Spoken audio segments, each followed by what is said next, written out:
Radio Noida लोकमंच 91.2 FM पर मैं विनोद शर्मा आपका स्वागत करता हूं। हमारा खास कार्यक्रम नोएडा 2021। यह कार्यक्रम ऐसे लोगों को समर्पित है जिन्होंने नोएडा को बनते देखा और नोएडा को बनाने में अहम भूमिका निभाई। आज हम बात कर रहे हैं पुलिस डिपार्टमेंट से। पुलिस डिपार्टमेंट में आज से 25 साल पहले यानी 1995 में थाना सेक्टर 20 के थाना अध्यक्ष रहे राजेश चौधरी जी हमारे साथ स्टूडियो से जुड़ रहे हैं। वो अपना अनुभव हमारे श्रोताओं के साथ शेयर करेंगे। मैं राजेश जी का अपने स्टूडियो में स्वागत करता हूँ। नमस्कार राजेश जी। नमस्कार जी।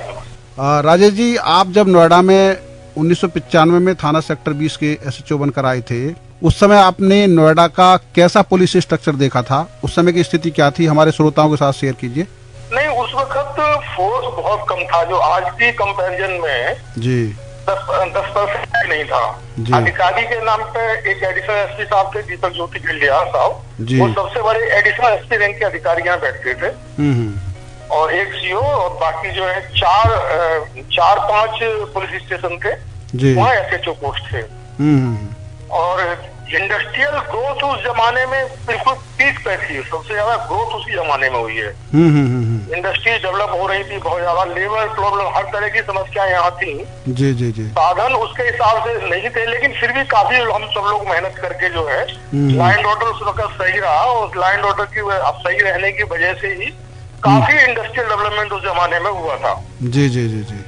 और कुछ चीजें अच्छी थी उस वक्त, बहुत अच्छी थी, जैसे अतिक्रमण जो है किसी फुटपाथ पे, पूरे नोएडा में फुटपाथ पे कहीं कोई सब्जी ठेली ये सब नहीं दिखाई पड़ता था उस वक्त। एकदम साफ अथॉरिटी वालों की जो टीम थी इतनी एक्टिव थी उस जमाने में जी, एकदम पूरा मतलब फुटपाथ रोड इसके किनारे मजाले कोई कुछ लगा दे, जो कि अब दिखाई पड़ने लगा है। बिल्कुल सही बात है। और काफी सख्ती एक्चुअली अथॉरिटी की तरफ से। अच्छा, अथॉरिटी में वही अधिकारी थे जिन्होंने नोएडा बनाया था। हाँ हाँ हाँ। तो बेसिकली जब आदमी कोई चीज बनाता है, उसको जो अटैचमेंट उसके साथ होता है जी जी जी, वो और किसी को नहीं हो सकता। बिल्कुल बिल्कुल। बने बनाए नोएडा डेवलप्ड नोएडा में जिसकी पोस्टिंग होती है, उसके लिए एक जिला है वो। जी जी जी जी। अच्छा जिला है, डेवलप जिला है, दिल्ली के नजदीक है। लेकिन जिन्होंने बनाया था उनका जो अटैचमेंट नोएडा के प्रति था जी जी जी, वो बड़ा जबरदस्त था। खुद मतलब जो जिन अधिकारी को मतलब वो भी घूम घूम के देखते थे कहाँ कोई समस्या है, कहाँ क्या बात है, तो समस्याएं देखते थे और सॉल्व करते थे। उन्हें ये लगता था कि नोएडा हमारा बनाया हुआ है, इसमें कोई कमी नहीं है। ज्यादा अच्छा ग्रीनरी जितनी ज्यादा हो जाए, सफाई ज्यादा हो जाए। और ये हमारे ख्याल से इंडिया में उस वक्त नंबर 1 पे था सफाई और उसके मामले में। जी जी जी जी। और तो बाकी लाइन ऑर्डर तो सही था उस वक्त। तो इंडस्ट्रियल प्रॉब्लम तो जो रहती है, नई इंडस्ट्रियां खुलती हैं तो प्रॉब्लम उस वक्त भी थी, और बाकी ठीक था। अच्छा, उस दौरान का कोई ऐसा दिलचस्प किस्सा हमारे साथ शेयर कीजिए श्रोताओं के साथ, जो आपको लगता है कि पुलिस की वर्किंग स्टाइल में कितनी निगरानी रखी जाती थी उस समय, और कैसे लोगों को मोटिवेट किया जाता था। कभी कोई ऐसी दिक्कत आ जाती थी तो फिर उनको किस तरीके से टैकल किया जाता था? कोई ऐसा दिलचस्प किस्सा आप हमारे श्रोताओं के साथ शेयर कीजिए उस समय का। नहीं, इस तरह मैंने यहाँ जो सबसे बड़ी इंडस्ट्रियल प्रॉब्लम रहती थी, जैसे 1 मई को जैसे उस वक्त ये 1 मई को इंडस्ट्रियल लेबर सब इकट्ठे होके तोड़ फोड़ ये सब करते थे, हड़ताल करते थे। तो अब जब हमारा टाइम आया था उस वक्त जो है प्रिकॉशन लेके हम लोगों ने शुरू से इतनी सख्ती कर दी, शुरू से कर दी कि फिर वो हो नहीं पाई थी वो। और बाकी लगभग हर साल ही करते थे तोड़ फोड़ ये। और बाकी तो क्राइम जो हर जगह होता है, वो यहाँ क्राइम ज्यादा यहाँ वही होता है। वाहन चोरी उस वक्त भी अच्छी खासी होती थी यहाँ। और ये सबसे बड़े जो गैंग हम लोगों ने जो पकड़ा था, वो दिल्ली से आगे चोरी कर जाते थे। दिल्ली से आते थे और 12 बजे रात को जैसी सारी फैक्ट्री छूटती थी, उस 12 बजे के आसपास के घरों में कूद जाते थे। जहाँ बंद घर देखा ना, कूद गए। और फिर इसके बाद जो है जब 3-3:30 बजे पुलिस वाले जब चले जाते थे गश्त वस्त करके, फिर निकल के अपना सामान लेने लाल किला पे जाके बेचते थे। और सारे गैंग उस जमाने में पकड़े गए थे। अच्छा, लगभग कम से 20-25 लोग पकड़े गए जो सिर्फ यही काम करते थे। इसके बाद चोरियां करीब बंद हो गई थी। अच्छा, तो आपको पता कैसा लगा कि ये इस तरह का गैंग है जो लाल किले में जाके बेचता है? वो तो फिर जब ऐसा हुआ कि रात और पुलिस घूमती रहती है, तो इसके बाद ही चोरी हो जाती है, वजह क्या है?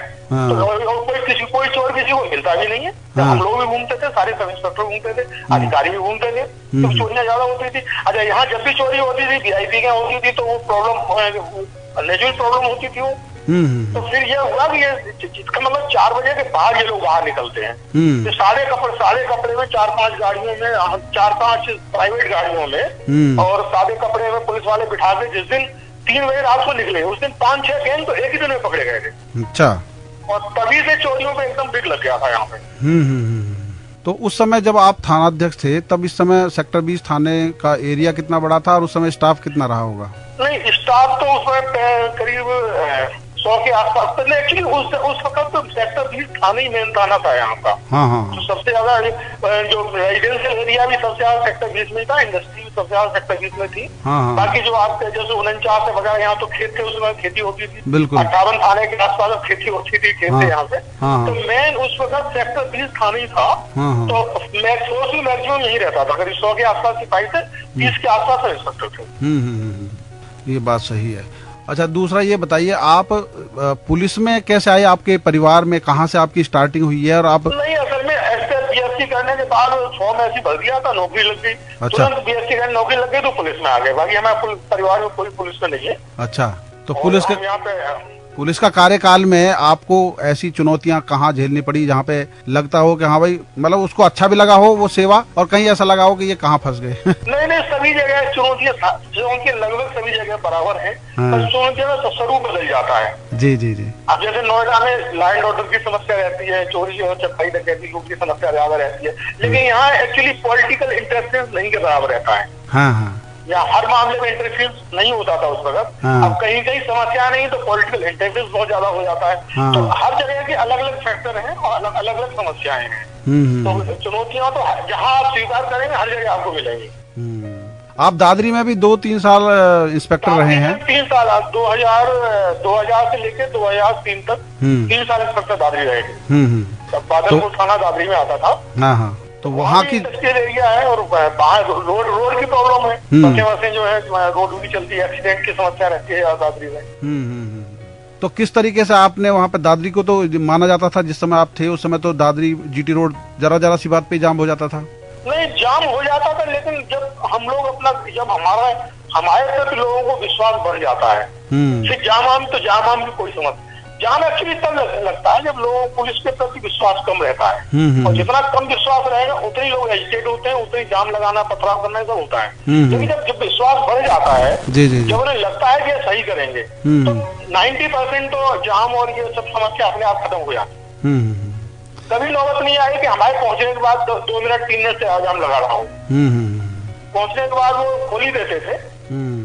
अब गौतम बुद्ध नगर में पुलिस कमिश्नरेट सिस्टम शुरू हो गया है और पुलिस कमिश्नर यहाँ बैठते हैं, और उस जमाने में एसएसपी हुआ करते थे। तो क्या फर्क महसूस करते हैं इस समय? इस समय? नहीं, अब तो बहुत ज्यादा फोर्स है, चौराहे पे ही फोर्स मिल जाता है। उस जमाने से लगभग हमारे ख्याल से 15-20 गुना फोर्स बढ़ गया है यहाँ पे। जी। जितने सब इंस्पेक्टर थे उतने तो अधिकारी हो गए यहाँ पे। तो ज्यादा फोर्स होने की वजह से नेचुरल बेटर तो होनी चाहिए। तो अभी कुछ ऐसा लगता है कि जो ये चीज अगर हो जाए, नोएडा जैसी जगह पे, जो नोएडा दिल्ली का एकदम सटा हुआ एरिया है, चुनौतियां भी बहुत हैं। उस समय एक्सप्रेसवे भी नहीं थे, अब एक्सप्रेसवे भी हैं, और उस समय अब काम बढ़ा है, साइबर टेक्नोलॉजी अब बढ़ी है तो साइबर क्राइम भी बढ़ा है। तो जो चुनौतियां इस समय आ रही हैं उससे निपटने के लिए जो प्रयास किए जा रहे हैं वो सफिशिएंट है या कुछ और किया जाना चाहिए आपकी नजर में? नहीं, प्रयास कर रहे हैं, सब लोग बराबर प्रयास कर रहे हैं। जिस तरह क्राइम का ट्रेंड बदलता जा रहा है, जी, और पुलिसिंग में भी चेंज आता जा रहा है, उतना प्रयास किया जा रहा है, बराबर कर रहे हैं।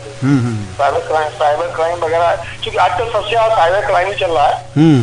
तो उसके लिए भी साइबर सेल अलग बनी हुई है, काफी प्रयास कर रहे हैं, लगे हुए हैं सब। तो आप नोएडा में रहते हैं, तो जिस तरह की पुलिसिंग इस समय है वो आपकी नजर में उत्तर प्रदेश की जो अन्य जिले हैं उसके मुकाबले बहुत ही बेहतर है? अच्छी पुलिसिंग है, अच्छी। नोएडा पुलिस का बिहेवियर और वर्किंग जो है नेचुरली, क्योंकि दिल्ली के नजदीक है तो सिविलाइज्ड लोग रहते हैं, तो अच्छी पुलिसिंग है। तो अभी भी दिल्ली पुलिस और नोएडा पुलिस जैसे उत्तर प्रदेश पुलिस के बारे में माना जाता है, आप क्योंकि नजदीक रहे तो आपने करीब से बात किया होगा, तो दिल्ली पुलिस और उत्तर प्रदेश पुलिस में ऐसी क्या चीजें हैं जो सुविधाओं की दृष्टि से अभी कम है और उनको और दिया जाना चाहिए? सुविधाएं तो बेसिकली कम हो जाती है। सबसे बड़ी प्रॉब्लम तो यहाँ की ट्रांसफर पोस्टिंग जो पॉलिटिकल इंटरफेरेंस ज्यादा होता है, किसी कहने पे ट्रांसफर, किसी कहने पोस्टिंग होने लगती है, तो वो सबसे बड़ी समस्या है। दिल्ली में एक्चुअली किसी ने अपना परिवार सेटल कर दिया, किसी दरोगा या इंस्पेक्टर जो भी है उसने परिवार सेटल कर दिया। इसके बाद कहीं भी ट्रांसफर हो जाए उसका परिवार पढ़ रहा है, उसे निश्चिंत है कि बच्चे हमारे पढ़ रहे हैं और घर हमारा अपना घर में हम रह रहे हैं। लेकिन ये यूपी में नहीं हो सकता। यहाँ तो पता लगा अभी किसी ने गोरखपुर करा दिया तो किसी ने बलिया करा दिया, अभी सारे बेचारे परिवार यहाँ नोएडा में पड़ा हुआ है वो चला गया बलिया। तो ये डर जो हमेशा दिमाग में रहता है पुलिस की, और वो डर हमारे ख्याल से निकल भी नहीं पाएगा, वो डर रहेगा जब तक इसमें कुछ और परिवर्तन नियम इसका नहीं बदला जाता। सबसे बड़ा डर ये रहता है जब हमारा परिवार यहाँ रह रहा है, बच्चे पढ़ रहे हैं, अब पता लगा हमारा बलिया हो गया, ट्रांसफर शिकायत किसी ने शिकायत कर दी, बलिया हो गया। तो इस डर की वजह से प्रेशर तो पुलिस के ऊपर रहता है। कोई कितना भी कहे हम किसी की नहीं मानते, किसी की नहीं सुनते, लेकिन यूपी पुलिस प्रेशर से बाहर तो नहीं निकल पाई अभी तक। अच्छा, जो वीकेंड में छुट्टी की बात हो रही थी कि सप्ताह में एक दिन की छुट्टी मिलेगी पुलिसकर्मी को, तो वो क्या मिली है या अभी उस पर काम उतना नहीं हो पाया है?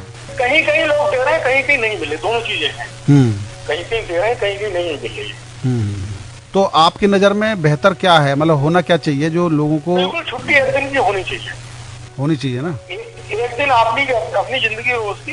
पुलिस में 24 घंटे, मतलब भले ही हम फ्री हो, कोई काम न करें सुबह शाम तक, लेकिन हम इतना फ्री नहीं कि जब हमें बुलाएगा फिर तो जाना ही पड़ेगा हमें। इतना फ्री कभी पुलिस वाला नहीं हो पाता, तो उसको एकदम इमरजेंसी में कॉल किया जाए और न जाए वो। तो एक आध दिन तो ऐसा मिलना चाहिए कि आदमी फ्री होके ये सोच के भाई आज हमारा दिन हमारा अपना है। जी जी जी बिल्कुल। आपने रेडियो नोएडा लोकमंच 91.2 FM को समय दिया। चौधरी साहब, आपका बहुत बहुत धन्यवाद। धन्यवाद।